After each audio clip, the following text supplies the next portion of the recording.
Attention, you're listening to The Todd Huff Show, America's home for conservative, not bitter talk and education. Be advised, the content of this program has been documented to prevent and even cure liberalism, and listening may cause you to lean to the right.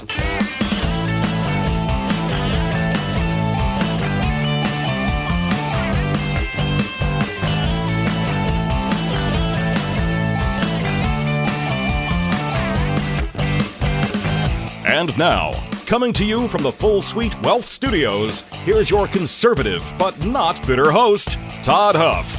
That is right, my friends. Conservative, not bitter indeed. It's a pleasure to be here. Hope you had a great weekend. Got lots of stuff that we're going to talk about today. Going to talk a little bit more about the development with the Epstein files scandal and all the stuff that is, well, I guess the developments of this. It's remarkable, really. People on the left, the Democrat Party, now this is not a uniform statement because there are, of course, you know my thoughts on this, even much to the chagrin of some in this audience, that there are people in the Democrat Party that are not completely lost or given over to the lunacy of the radical left.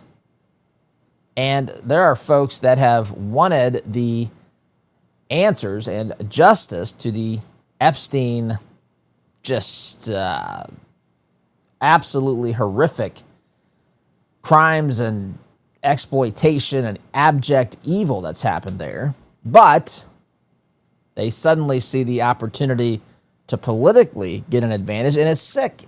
That's the part of this entire thing that is just a head scratcher, not a head scratcher, just it's right there to see. Many of these folks did not care about the Epstein files, didn't mention the Epstein files until suddenly they believe it is a liability politically for the Republicans and Trump, and now suddenly they want to do something here.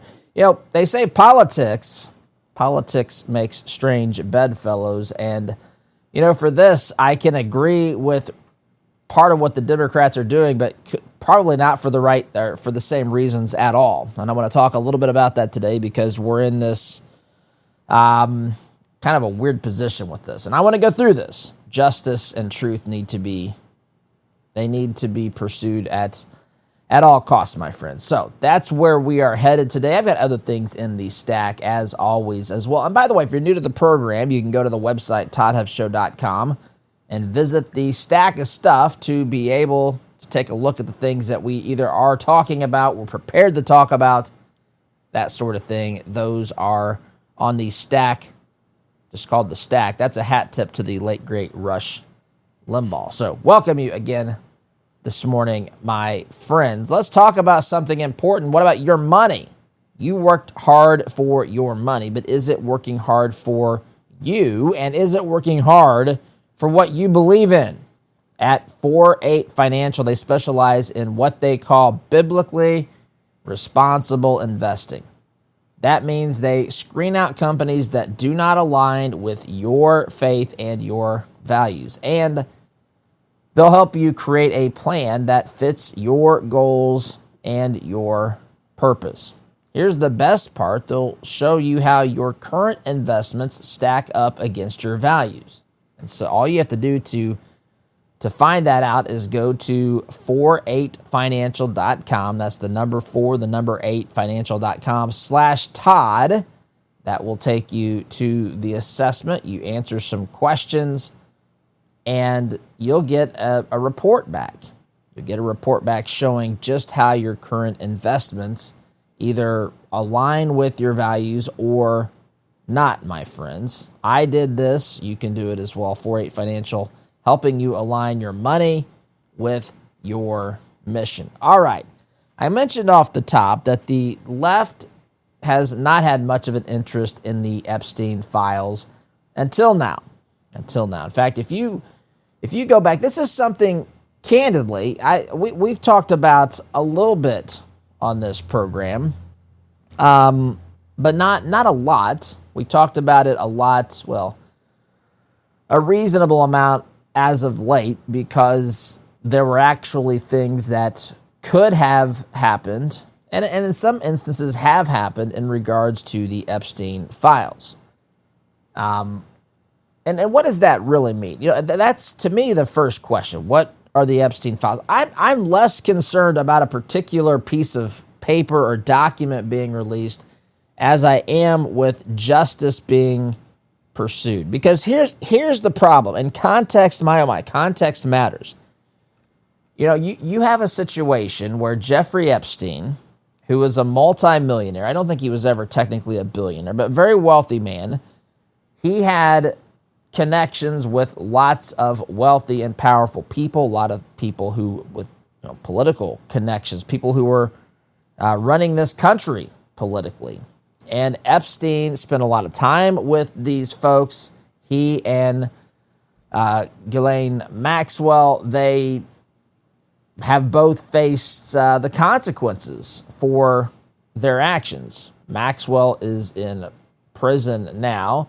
Epstein was in jail in Florida for state crimes, never federally. He was arrested. He was, of course, awaiting trial, and he allegedly committed suicide. This is what we're told by people even in Trump's Department of Justice, that's actually what happened. They release videos that show us literally nothing.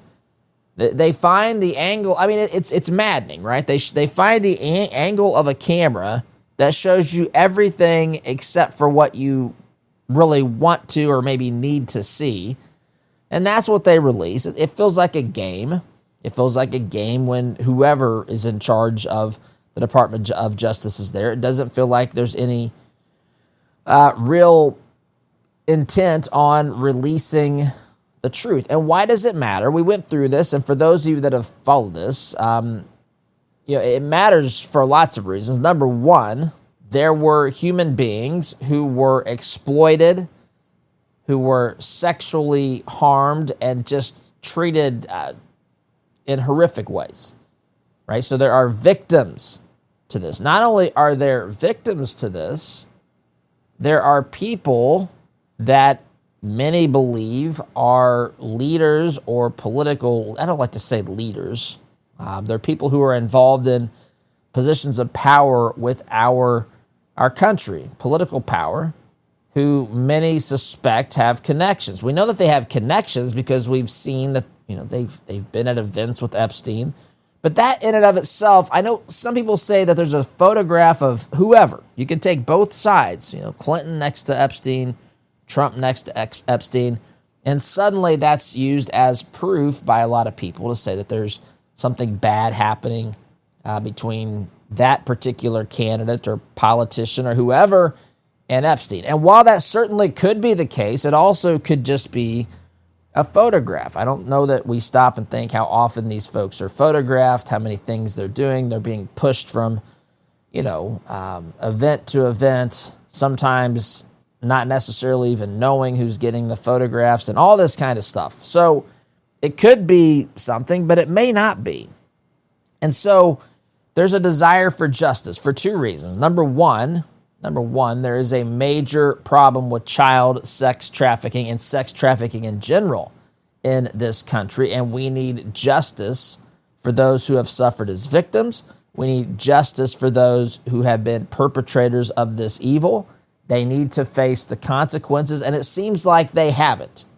Now, I will tell you, if you read the headlines and stay on top of the news, you'll find that there have been a lot of people who are in sex trafficking rings who have been busted lately. They've been captured and caught and stopped. So there have been good developments on that front.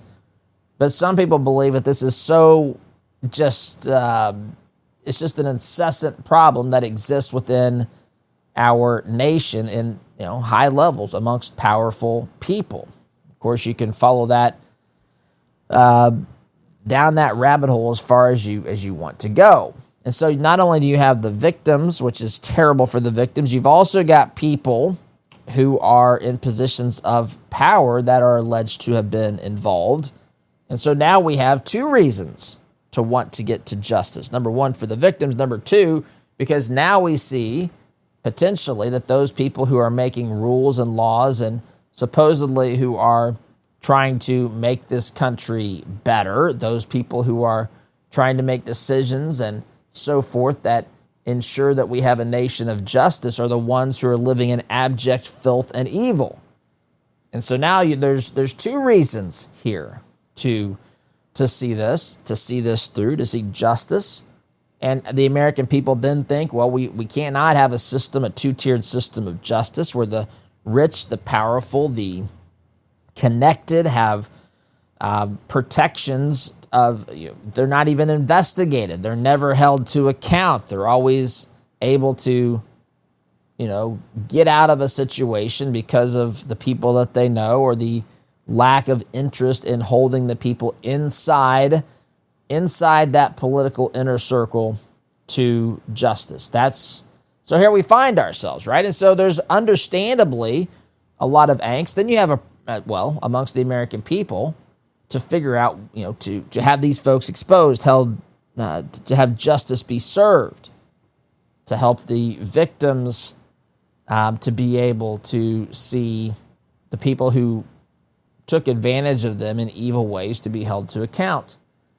And you have a president, one who was a candidate leading up to this election, who would mention this from time to time on the campaign trail, would mention this. Now, ironically, you've got a media now and a Democrat Party now who's constantly pushing for the release of these files that I didn't hear. Maybe I just wasn't reading in the right places, but I read lots of different things, my friends. I didn't see Democrats and the media having an interest in this story when Biden was president. In fact, you probably would have been told that much of what you believed about the Epstein files, the Epstein case, would have been classified as a conspiracy theory or some such thing. Now, though, you have Trump running as president, mentioning this on the campaign trail as one example of sorts of the corruption and evil within the swamp, the way that it operates, what's really going on there. Trump talks about this. Trump talks about transparency. He gets into office. It's even mentioned when Pam Bondi back in February, as she was the new attorney general at the time, was mentioning having Epstein files on her desk. Now, I'm maybe more forgiving or understanding or willing to accept differences in how things might have been construed to be interpreted. But she was saying, she says she was saying, look, I was just referring to the files. I wasn't saying there was a list. I was saying that there were files on my desk that I was going to review prior to releasing them, and found out that most of it was just pornography, child pornography, and I can't release that.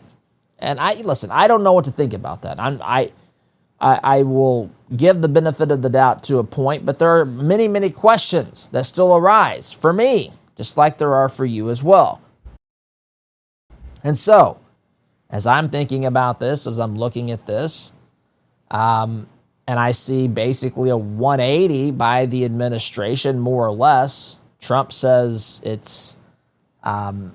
this is old news. If you are still talking about the Epstein files, you are a former supporter of his. You're not someone who's a current supporter of his. He says, we've got other things to accomplish. This isn't that important. This guy's a loser. He was evil. He's no longer with us. Let's move on, is basically what Trump has been saying. And for others, even for many others in the MAGA movement, Trump supporters, conservatives, Republicans, we say, well, that's like, I understand that there's other things to accomplish, but to act like we don't want justice, to act like it's not important to fix these problems, or at least tell us what was going on, that doesn't compute for us. And I will say, out of all of the, I pause because there's a lot of potential issues that maybe I'm overlooking here, but I would say, of all of the things, of all of the issues and all of the things that could cause major problem between Trump and his supporters, I think this is it. I think that this is it. And so Trump saying, move on. Trump saying, if you talk about this, you're a former supporter. I don't want your support, which I alluded to in the past when I talked about this. I'm trying to make sense of this. I'm trying to figure out why this is the case. why they didn't do this. I think there's a few explanations for this. Of course, some people say Trump's on the list, which to me, which again, let's pause there. What is the list, right? Is it a client list from Epstein and Maxwell where they've actually got ledgers of who paid for what and that kind of stuff? That's one thing. Or is it a flight manifest, a flight log, who was on the aircraft? That doesn't necessarily mean anything. Now, I know to some, it could mean horrific things, but it could also mean that they simply someone flew on the aircraft. That's not necessarily proof that anything else happened. Now, some people will say, well, why is he flying on the aircraft? Listen, just in these circles, folks are so busy. Some folks may have genuinely not known what Epstein was allegedly involved with. I mean, there's a lot of potential explanations for this. But what's the list? What's being withheld from us? Are they withholding? We went through all this. Are they withholding stuff from us because they're afraid that they could be held legally liable for insinuating a crime was committed by a person on that list? Are they trying to just protect it because they don't want the names on that list exposed or embarrassed? That's a possibility. I sincerely doubt Trump's on the list, or at least the list, a client list where he's implicated. I think that would have been the first thing that was released. I mean, just think about everything the left has done to try to stop this man. Are there people on there that are allies to Trump? Possibly.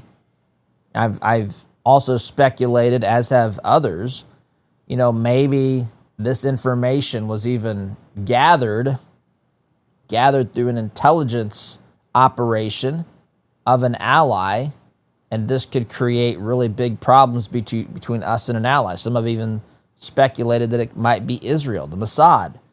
That could be a big problem. That could put potential pressure on the United States to distance itself from Israel. I mean, these are possibilities, right? I don't know at the end of the day. All I know is we're stuck with this reality that now says, if you're a Trump supporter, there are people out there that will say that you're a defender of pedophiles. That's how this has gone down the toilet so quickly. And it's interesting because you're thinking, I am one that was calling for this sort of stuff to be released, for these folks to be held to justice, held accountable for the things that they've done. I was actually clamoring for this long ago. But at the moment, it's amazing. TDS, Trump derangement syndrome, is a real thing for people. It really is.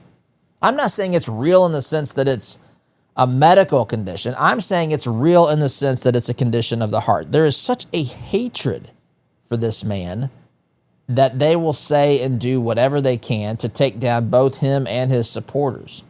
Listen to me. Hear me say this. If Trump is guilty of crimes that involve sexually exploiting children, then he needs to be held accountable, just like anybody else, my friends. I'm not here to defend this. In fact, I'm here to understand this. I'm here to try to get justice while also at least trying to understand why is it not being released. And I got to tell you, Trump's explanation for why it's not to be released is just not good enough for someone like me. It doesn't matter to me if he says, look, it's over and done with, we can't release this, there's nothing there. Given all that we have gone through to get to this point, the allegations, the convictions, the charges, the mystery, the suicide alleged to have been committed by Jeffrey Epstein, all of these sorts of things. There's just so many questions that are out there. And I understand maybe they're just limited in what they can do here. But it didn't seem that way, right? I mean, this was shaking up to look like they were going to give us actual information, or at least pretend like they were, and now they're not. And now we have questions, and you can't get mad at the people for having questions about what happens next. So, you got a group of people in Congress. It's mostly Democrats, led by Ro Khanna, and it's also Republicans, some Republicans, led by Thomas Massie. Now, Thomas Massie You may have heard his name, many of you know a lot about him, but if you've just casually paid attention, you've heard me talk about Thomas Massie before. He's a representative, he's a congressional representative from the state of Kentucky, or Commonwealth, I guess, of Kentucky. And he is, he's a conservative guy, but he sometimes finds himself at odds with Trump. And Trump has gone after him politically. In fact, I think Trump's even trying to primary Thomas Massie because Massie was against the One Big Beautiful Bill. Massie's principle, listen, I like Massie. I'm not saying Massie's there's no one that I necessarily think's 100% right. I think Massie's right a lot. I think Trump's right a lot. So you got Massie who says, listen, I'm going to work with the Democrats. We're going to force a vote in Congress to get our hands on this information. He says after the August recess here, we're going to get this released, and I think we're going to pull this off. I don't know where this ends. I don't know are they going to pull this off?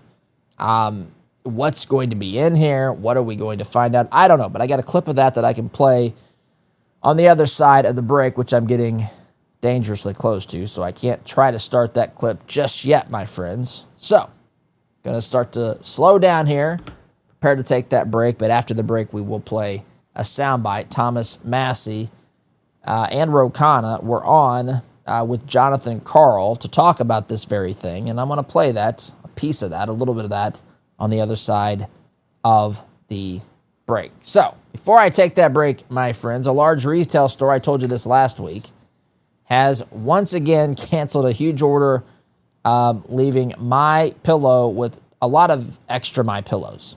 So, they have decided, as they do when this sort of thing happens, to pass those savings along to you, giving you wholesale prices on their classic collection. So for only $19.98, you can get a standard My Pillow. You can also, for a limited time, get the entire classic collection at wholesale prices. That includes the queen size My Pillow for $24.98, king size for $29.98, the body pillows for $39.98, and the multi-use My Pillow for $12.98.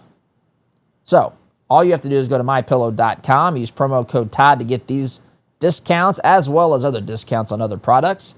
mypillow.com, promo code Todd. Quick time out, my friends. Back here in just a minute.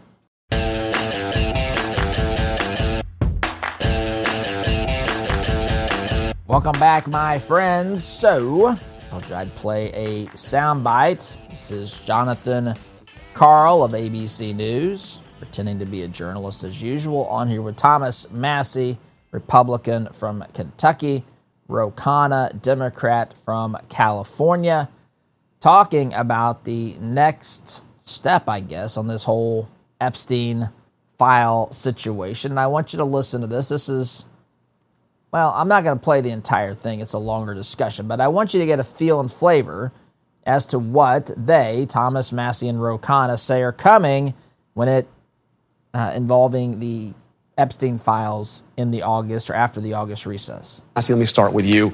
You are co-sponsoring this bill to force the release of these files. Why? What does your bill do exactly, and why now? It would force a full release of the files. It has the force of law. It's not a subpoena. It's not a pretty please, would you release the files? It's the force of law. And it's got protections to redact victims' names and to prevent, release of child pornography. Why are we doing it now? Because it wasn't until now that I realized how insincere the people working on this were. I mean, they've told us all along that we were going to get these files, and then only recently did we find out they're not going to release the files. So I want to pause there. So this is where a lot of conservatives, a lot of Republicans, a lot of MAGA supporters are right now. We have been told, Massie's, I would say, correct here. Until recently, we were told that we were going to see these files. Whatever that really means, this, I guess, evidence of who is involved in this, right? Who is potentially, I mean, you have two people. One is now dead, Epstein. Maxwell, who's in prison, Epstein, who served time for state crimes, but then had been arrested and was awaiting trial for federal charges. You have people that were conspiring to engage in the sexual exploitation of people and presumably even children, or people who weren't, adults, and who was benefiting, who were the clients, who were they conspiring to sell these services to? And now we don't know. There's no interest in the government, and there wasn't any interest in the media until they thought it could hurt Trump politically. But there's not any interest in getting this out anymore. And Massey says, look, I believe the people that told me they were going to get this stuff out. Now they're not. So now I've had to make this decision. I think this is where a lot of people are. A lot of people are at the place where they're trying to make sense of what we've been told versus what has happened. This conversation continues. Congressman Khanna, let me ask you a really basic question on this. Why are Democrats suddenly interested in the Epstein case? I mean, did you ask the Biden Justice Department to release these files? It's not a sudden interest. Actually, the former chair Elijah Cummings had an investigation starting in 2019, and I have tweeted out supporting that back in 2019. We have been pushing for transparency. During the Biden administration, both in 2021 and 2024, the court ordered release of documents, but Donald Trump raised the stakes, and he did it in a way in the campaign that was justified. He said, look, when I get there, I'm going to release the files. Pam Bondi says there's a client list, and she says, no, it's just the files. She's going to release them. I didn't criticize them at all those first few months. But when they refused to release the files, when they said there's nothing more to see, that's when we said transparency demands the full release of the files. Yeah, and what is going on in the... Now pause there too. I disagree. First of all, it doesn't matter what courts do. It matters what courts do, but that doesn't seem to have anything to do with the interest of Democrats in these particular files. I don't like Ro Khanna's answer there. Certainly, there were examples of where Democrats did things like Elijah Cummings, which he mentions there in 2019. Notice that's back when Trump was in office. I just don't remember anything happening these last 4 years, the years that Biden was fumbling and bumbling around as president. I don't remember any interest whatsoever by the Democrats on this issue. You would have heard a little bit about it from Republicans. You would have heard a lot about it amongst Republicans out here in across the fruited plain. And maybe some Democrats, reasonable Democrats, but for far too many in politics, this is viewed through a political lens. Can this hurt us? Can this help us? If this can help us, then let's make it an issue. If it can't, let's ignore it. And that's not how justice is managed. Yesterday at church, our sermon was about, in part, Jesus told a parable where a poor widow was not being served justice, so she would go repeatedly to the judge and basically request that justice be served. And Jesus' parable, the Bible tells us that the judge had neither a reverence for God nor really a concern for people. He just was trying to live his own life and do what was best for him, and just have a few ripples and repercussions and difficulties in his life as possible. And he realized that he eventually had to do something with this widow, this poor woman who was crying out for justice, because it was just starting to annoy him. Now, Jesus wasn't saying that God gets annoyed. Jesus was saying if this judge desires justice and he's a wicked person, how much more does the God of the universe desire justice? But the truth be told, politicians act like this judge. They act like this judge a bit. They don't care unless they are forced to deal with something. It causes more problems for them not to deal with something than to actually deal with something. And the truth be told, there's actually another darker, I would even say even darker side of this, which is They only want to deal with it if it helps them. If it helps them politically and it hurts their political opponent. That's where I feel like we are here. But they continue, my friends, with this conversation. The administration on this, Congressman Massey. I mean, they devoted, we talked earlier, about 1,000 FBI, DOJ personnel working on this, all this talk of releasing it, and suddenly the president's out referring to it as a hoax and saying nobody cares. Well, I don't think it's a hoax at all. It's emblematic of the promise that President Trump brought with him to the White House, how he energized so many people who had checked out of the political system. He was going to be the guy who holds all the rich and powerful and politically connected people accountable. And that's why there's so much disappointment right now. I don't think the president himself is particularly implicated in these files. You know, there have been some theories that that's the case. But I do think he has friends who may be embarrassed by the release of these files. And the release of these files may not implicate them. It may just be embarrassment. But for some reason, he's decided to do a 180 on this. Now, there was this story in the Wall Street Journal about a birthday message that the journal... We'll pause it there. I'll pause it there. So, again, this is something that just simply, it needs answers. You cannot tell. Look, I'm routinely on the side of President Trump. I ran into someone yesterday. We were having a conversation. He said, what do you think of...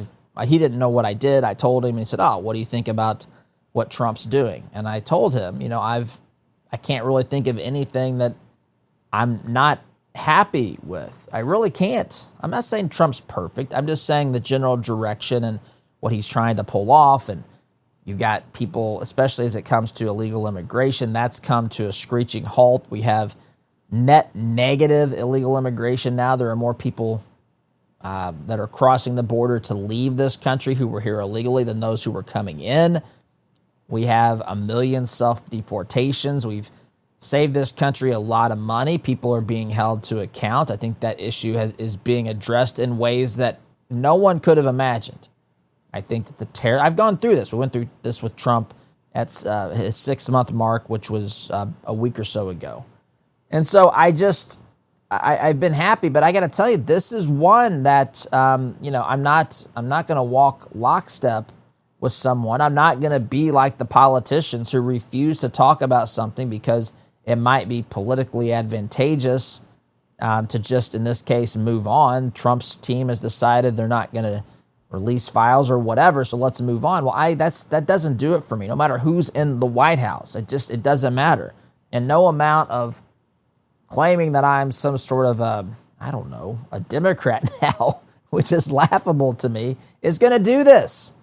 They owe us answers, my friends. They owe us a lot more than answers. They owe us information. And they owe not so much us, but the people that were victimized here, justice. I guess they owe it to us too, in a broader sense, but specifically to these folks who have suffered at the hands of these individuals, these heinous individuals. Friends, if you are interested in making sure that you are helping America move in the direction of constitutional conservatism, you can't be spending your money with businesses who hand it over to woke candidates and woke causes. That's why we started Freedom Marketplace. FreedomMarketplace.net is where you can go to find businesses that are pushing in the same direction that you are. These are businesses that are not going to support woke candidates and woke causes. It is totally free for you to use. FreedomMarketplace.net. Check it out. That's FreedomMarketplace.net. Quick time out, my friends. Back in just a minute. Welcome back, my friends. Third and final segment of this program. Time flies, of course, when you are having fun. Friends, ever notice how some families seem to have a plan that lasts for generations? It is not by accident. Full Suite Wealth works with people who want their wealth to make a difference for years to come. Their team brings together high-level investment strategies like private equity, private credit, and options strategies, along with expert legal guidance. It's all about making sure your vision becomes a reality for the people you love today and tomorrow. If you're looking to do more than just manage money, if you want to leave your mark and build something lasting, take a look at Full Suite Wealth. Visit fullsuitewealth.com. Build your legacy. Secure your future. fullsuitewealth.com. All right, I have, just in the moments I have, just a few minutes here, of course, just the shortest of the 3 segments of the program. Another headline I want to get to today, the National Pulse. Ghislaine Maxwell, her lawyers say she discussed about 100 different people with the Department of Justice. So, Ghislaine Maxwell, the convicted sex offender and former associate of Jeffrey Epstein, has faced extensive questioning from the Department of Justice at a federal courthouse in Tallahassee, Florida. Deputy Attorney General Todd Blanche led the inquiry, reportedly focusing on individuals connected to Epstein's crimes. Maxwell's attorney, David Oscar Marcus, stated that his client answered all questions and posed to her without invoking privilege or refusing to respond. Ghislaine answered every single question asked of her over the last day and a half. She answered those questions honestly, truthfully, to the best of her ability. Marcus noted that Blanche was, quote, seeking the truth and, quote, asked every possible question. He said Maxwell, quote, was asked about maybe 100 different people. She answered questions about everybody, and she didn't hold anything back. She never invoked a privilege. She never refused to answer a question, so we're very proud of her, he added. That's her attorney. The session comes amid controversy surrounding Attorney General Pam Bondi's handling of the Epstein case, in particular her recent claim that a client list for the deceased pedophile, which she claimed was on her desk earlier this year, does not exist. Marcus has hinted at the possibility of a presidential pardon for Maxwell, referencing Trump's authority to do so. Trump said Thursday that he has the power to do this, but has not given much consideration to the matter. Ghislaine Maxwell is currently serving a 20-year sentence for child sex trafficking charges, having been convicted for her role in procuring underage girls for Jeffrey Epstein to exploit and abuse. So that's at thenationalpulse.com. By the way, if you want to watch the rest of the conversation Jonathan Karl has with Ro Khanna and Thomas Massey, that's on the website under the stack of stuff at toddhuffshow.com if you want to see that. But the Department of Justice is additionally, in lieu of releasing a list or saying a client list does not exist, they are now saying here that, well, they're having conversations with Maxwell about people's names. Well, is this another workaround? And why use this workaround versus the other evidence? If this is an attempt to get information to you, are you going to believe this? Am I going to believe this? Do you want Trump to give Ghislaine Maxwell a get-out-of-jail-free card if she shares this information? Is that a trade that's worth having to you? I don't know.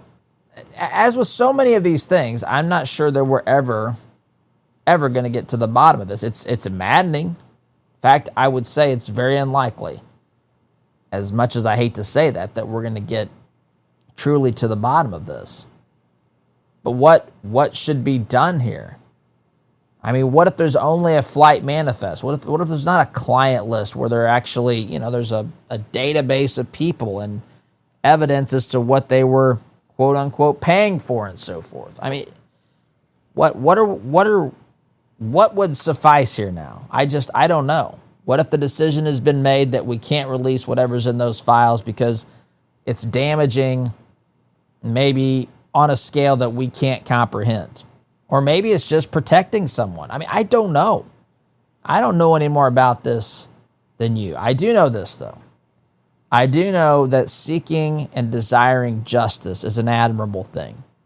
I do know that people's pride and reputation is not, I'm not trying to deliberately destroy anybody's reputation, but if in the process of seeking the truth, someone's reputation is destroyed by virtue of what they've done, that's not on me. That's not on the president of the United States. That's not on Congress. That's on the individual. But where do you want this to go? Are you going to believe the name? I mean, why? They talked about 100 people. Where did they get these 100 people? Was that from the evidence that they won't release to us? I mean, it just, there's so many questions that I have. And I still think, where does this go? How do you actually fulfill this in the way that the voters care about? But I got to go, SDG.